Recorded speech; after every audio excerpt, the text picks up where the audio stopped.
আমি বরবাদ দেখেছি, দাগি দেখেছি এবং আজকে জঙ্গলি দেখলাম।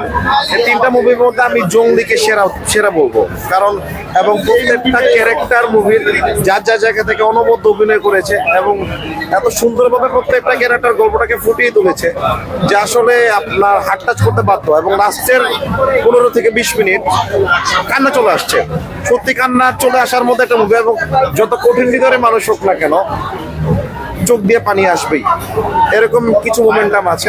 এবং সবচেয়ে বড় কথা হচ্ছে যে আমরা তো ইদানিংকালের যে মুভিগুলো দেখতেছি, হয়তো ইয়াং জেনারেশনের যারা আছে একটু অ্যাকশন বেস মুভি বেশি পছন্দ করে, একটু মার্কাট থাকবে, বাট ওই কনসেপ্ট থেকে সম্পূর্ণ আলাদা জগতে এসে আসলে একটা বেবিকে বেস করে, একটা বাচ্চা মেয়েকে বেস করে যে এত সুন্দর গল্প তৈরি করা যায়, এটা আসলে জঙ্গলি দেখে বুঝতাম না। এবং এর আগে আমার মনে হয় না বাংলাদেশে এরকম কোনো মুভি হয়েছে, মানে এবং সত্যি সিয়াম এবং যার জায়গায় বুবলি, তারপরে আপনার সুব্রত ছিল, দিলারা জামান, যারা যারা অভিনয় করেছেন, দারুণ একটা কনসেপ্ট ছিল। এবং সত্যি আমি রিকমেন্ড করবো 100% যে আপনি ঈদের অন্যান্য মুভি দেখেন না দেখেন, please must enjoy Junglee, definitely. আমি এখন পর্যন্ত বলবো ঈদের সেরা মুভি জঙ্গলি।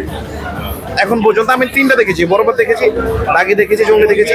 জঙ্গলিকে সেরা সিনেমা হলে চক্কর 320টা দেখবো, বাট ওইটার কনসেপ্টটা হয়তো একটু ভিন্ন। বাট তিনটার মধ্যে দাগি, জঙ্গলি এবং বরবাদ, তিনটার মধ্যে জঙ্গলি সেরা।